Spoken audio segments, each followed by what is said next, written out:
Welcome to The Bottom Line. My name is Scott Schweitzer. I am your host, and we are here with Kristi and Patrick O'Connell.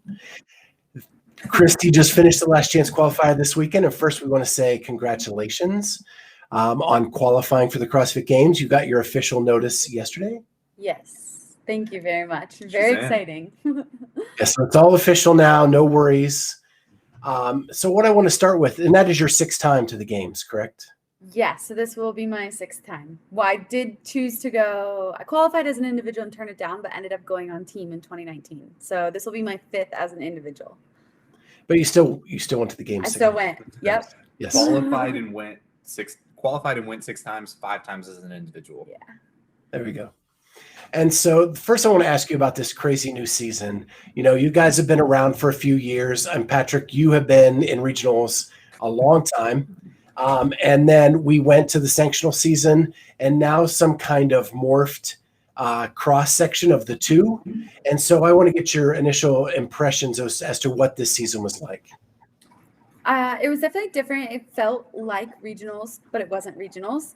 I really did enjoy it. I wasn't sure about that quarterfinal stage, but we actually loved it just for the community aspect with our gym. And we had quite a few people qualify. And so that was super, super fun. But the only piece that I didn't love was that each of the individual events were different programming.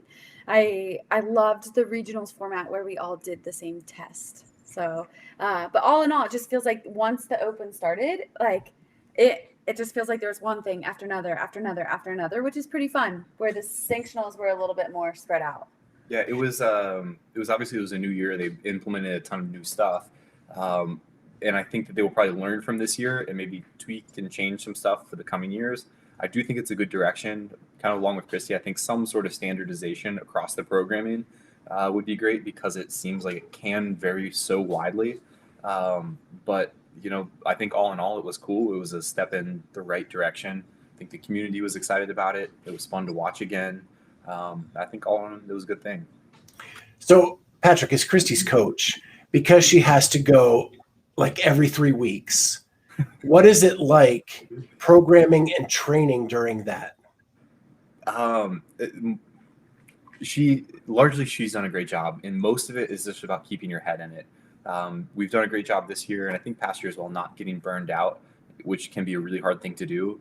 And when you can keep your head in it to stay focused and not feel like it's a never-ending season, that makes a huge difference. And she handles volume great, and we've done a good job of kind of spreading that out a little bit to where she's not burned out, her body feels good, and when it comes time, she can perform. Yeah, and I think with the open, with so many qualifying, like we just did the workouts as part of training. Quarterfinals, you didn't taper for it necessarily, but you maybe didn't train totally through it. You still wanted to give your best foot. So yeah, those two events, most of the focus for us went on to the semifinals. So you made it to the Granite Games, and was that your first choice? That was my first choice. Unfortunately.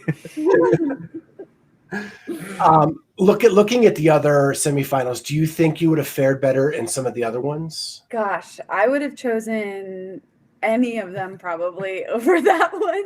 Not because it wasn't a good event. They did an amazing job with the event. Just with the heat and the style of programming, it was a little bit heavier and faster and shorter. So heavy high power output for a lot of the events, where I really loved the actual virtual semifinal that the Atlas Games and the Europeans did. That would have honestly been my first choice if I would have seen it all on paper. MAC would have been second. Yeah. Yeah, I know, as someone who knows you, that was not the right event not for me.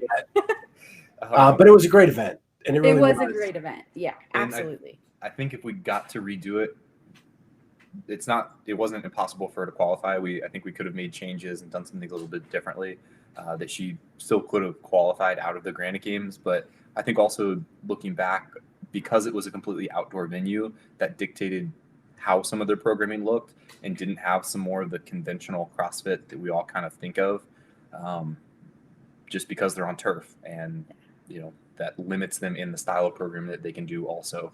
I think it was a good challenge for me, and I think I'm better because of it. So I'm still glad that I went, and I think everything happens for reasons.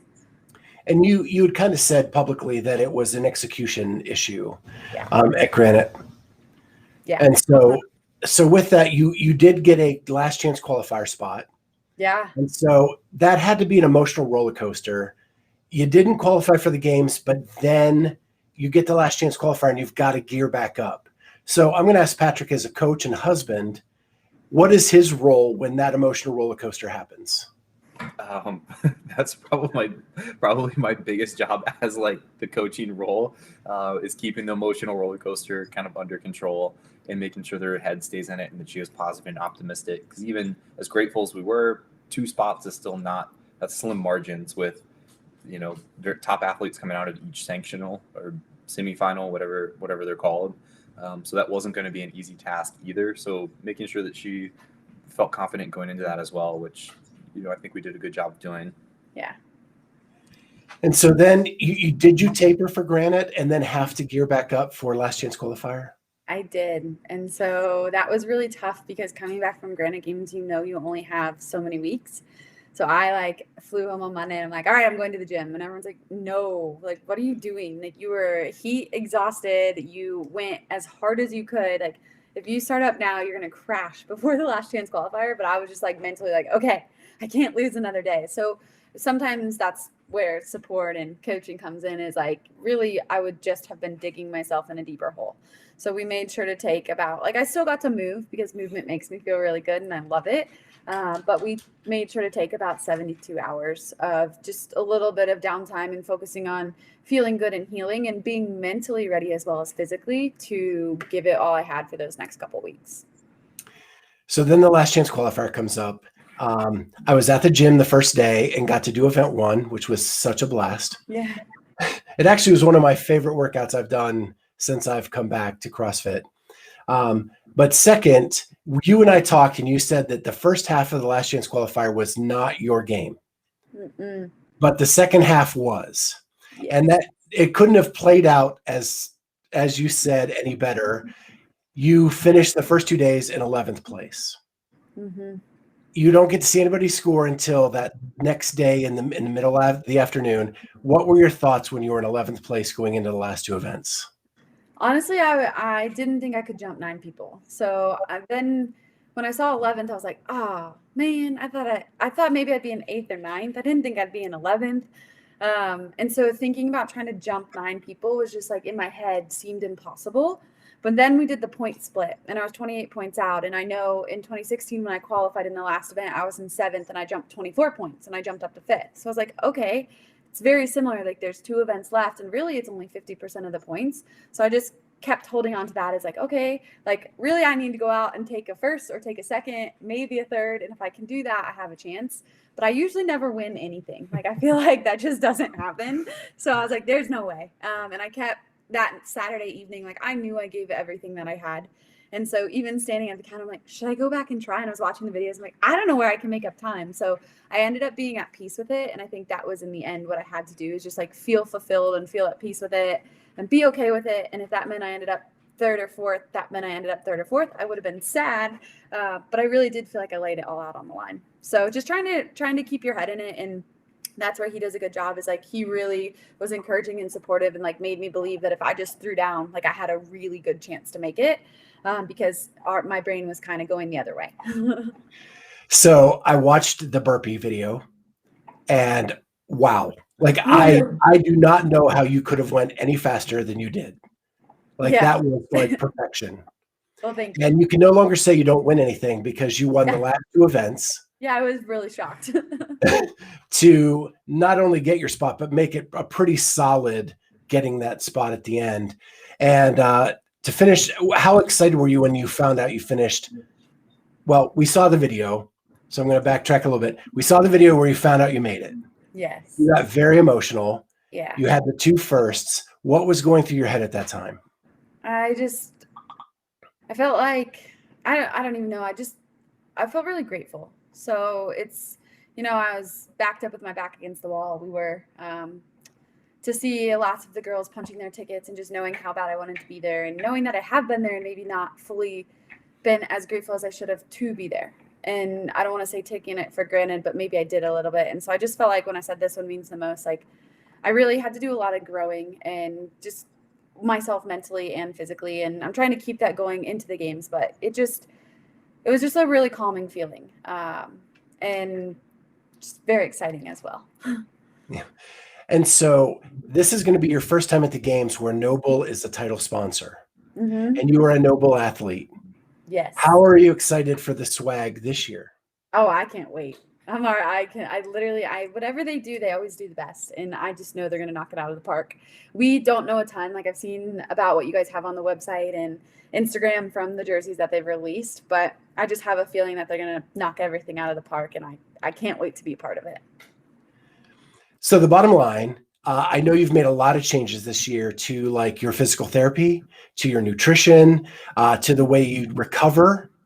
You've done that all publicly on YouTube, so it's been fun for us to watch. Yeah. With all that going on, how do you feel going into the games? I was just telling him this today. I feel the calmness that I felt before, and I feel excited. I feel grateful for the opportunity, knowing that we almost weren't there. So just making sure to continue acknowledging, like, especially with this sport, like if you don't give it your all, like I feel like it can chew you up and spit you out. Like you have to give it everything that you have. And I feel like we've done that this year. Like we've really, for our lifestyle and everything, like he's made so many sacrifices, and I just feel like we've given it our all. And so I think I read a book recently, and it's like you can view your nerves as two ways. Like you can view it as you're excited because you know you've prepared, or you can become anxious because you feel unprepared and not ready. And I really do believe that we've done everything we can to prepare. So I'm excited. I'm curious to see what the tests are, but I'm really excited to get back to Madison. And Patrick, your bottom line, Kristi always does better at the games than she does at any of these qualifying stages. How excited are you that she got in and it gets a chance to show what she can really do? I'm super grateful, and partially because I know how fit she is right now, and she's healthy. I'm sure like a lot of athletes has gone into the games not completely healthy before, and the Granite Games is not a good representation of her fitness level. So I'm excited for her to get to go to the games and show how fit she is. She may be grateful to go, but she's not just going to show up. She's going fired up. Awesome. Well, thank you so much for joining us, guys. This has been The Bottom Line, and we'll see you next time. Thanks for having us.